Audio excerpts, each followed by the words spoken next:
going, guys? I took a video. Let's see if we can get this right. I took a video on my phone, and for some reason, my laptop won't load hardly anything whenever I plug my phone in. So I'm gonna make another one. We're just talking about what's gonna be happening here in the next couple days. Today is Friday, August 24th. I wanted to have another video up by today.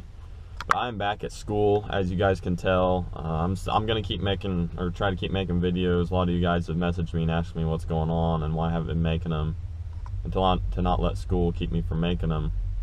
I'm still gonna be able to make them in my free time. That's not an issue at all. I still go home every weekend. So, but I'm at my apartment right now. But we do have big changes coming for the first gen. First of all, the compounds are coming off tomorrow, Saturday. They're going to a good buddy of mine, Lane Peters. They're going to be going on his second gen 12 valve. It's going to be really rowdy. It's going to be awesome, but I'm ready for the compounds to go. I'm done with the hood stack. The main reasons are, one, I want full exhaust, and there's no way to run it in this truck to have full exhaust. Two, the hood stack has burnt through a Freon line and AC line already, and I had good working AC. Three, the whole passenger side of the truck's always covered. All the door jambs and everything are filled with soot at all times.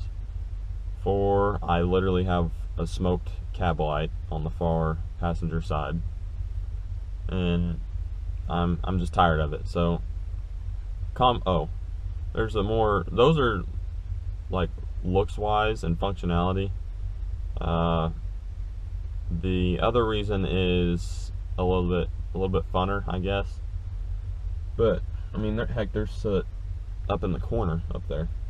But the next reason is I can't run a stock appearing or work stock truck class with compounds. I have to run a really hot class, like a Pro Street class or something like that, with 700 horse and up, like any truck. So I mean, I'm not going to hang with the 700 horse Duramax in dirt drags or drag races or anything like that. So that's another reason we're getting rid of it. We want to do more competition style stuff, and you can put as many turbos as you want on the first gen, and it's not going to be as fast as that. So we're going to go a stock appearing route. I think it's going to be pretty cool. Some of you guys might not think it's going to be very cool, but I am pumped. We are having our boy over at Savage Fab make us a 67 HX35. It will be sent off at the beginning of the week. I think it's going to be pretty awesome. A lot of you guys are going to be like, oh, that's going to be a ticking time bomb. Well, that's my ticket to getting to be teched into these classes. He said that these things will last as long. He's like, just don't let them surge. Whenever you're on a hard pull, don't let off really fast. And I'm pretty sure I can handle that much. So we're gonna be running that. I think it's gonna be awesome. I asked a lot of guys on social media what they thought about them, and most of them that messaged me were saying that they weren't worth it, and they're an HX35, they're just even laggier. They're as laggy as an H1C. I was like, alright, I don't understand why they're so laggy, but I guess fill me in on why. What sticks are you running? Why aren't you being able to spool it? And by sticks, obviously, you guys know I mean injectors.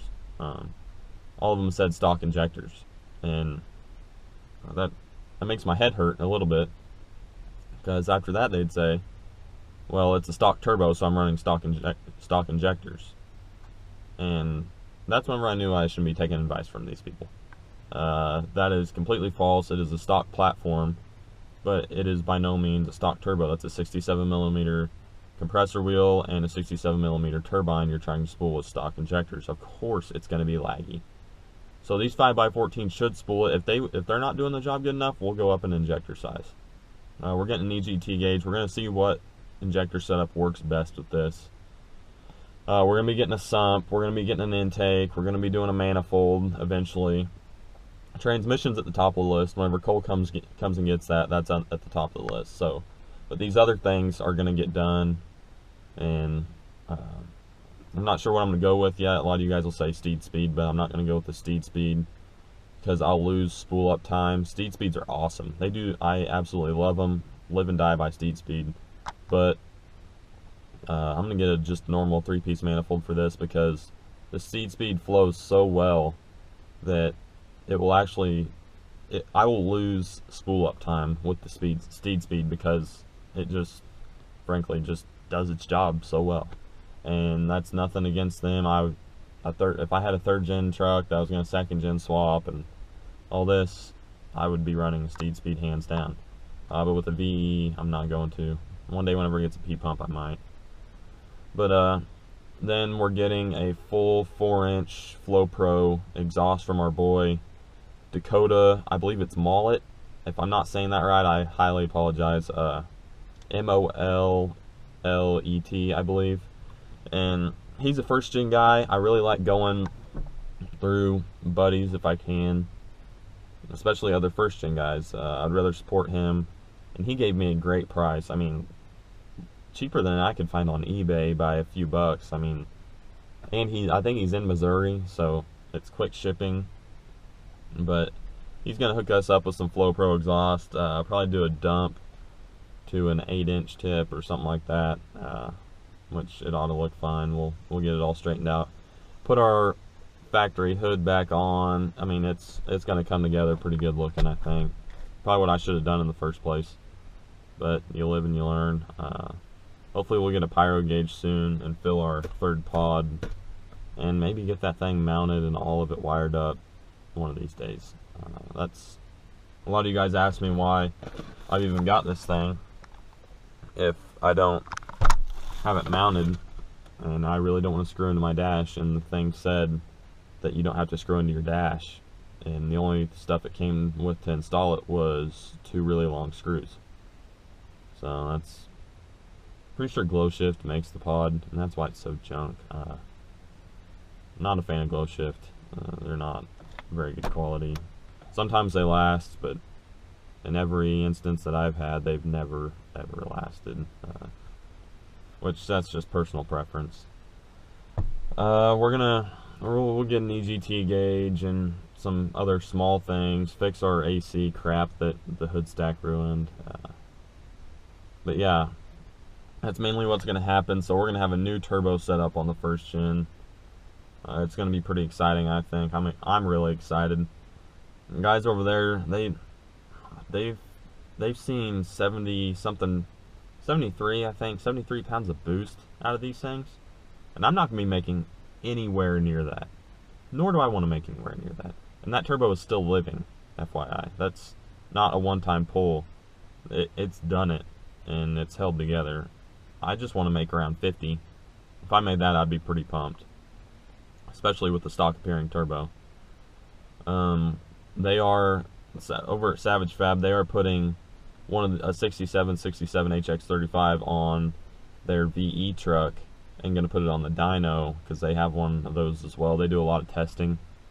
So they're going to be doing that, I think, with custom 5x18s and stuff. So it's going to be flowing more fuel.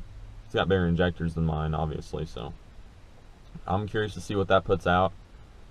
That's even going to, I don't know. I just want to prove to people that these turbos can do something. All I always hear is just get an S300, just get an S300.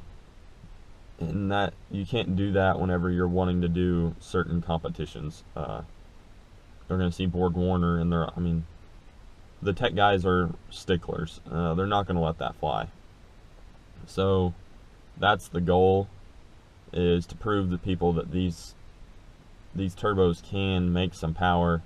I'm going to shoot for a good number on the dyno. Hopefully whenever we get the fuel all situated, sump and bigger fuel lines, we'll be cooking by then, hopefully. And then the trans, once it's in, after all that stuff's done and the trans is in, we're going to be getting on the dyno and trying to lay down some numbers. Whenever Cole gets done with the transmission, he's going to put it on their transmission dyno and get it all dialed in, and where he thinks it needs to be for my truck. We'll haul the truck out there, get it put in, and it'll just be a good time. So you guys just stay tuned. I'm not leaving. I'm gonna be around. But today's Friday. We're gonna be getting back home. Probably we're gonna be videoing me taking the turbos out, putting our replacement for the week in. It's gonna get hot probably. That H1C is not gonna like it, but I don't really care, quite frankly. It's gotta get me 30 minutes to pit and sit all week, and then 30 minutes home, and then my other turbo should be here. So we're gonna get going. We just had class. We just got out of like engine electronics and stuff like that. At 2 o'clock we got brakes class again. So we got a somewhat busy day on a Friday. It's fair time back home. Got to get home and load up tractors for the show tomorrow that I'm helping run. But that's about all I got for you. So you guys take it easy. Have a safe weekend. Be smart. So you can see me in the next one. See you guys.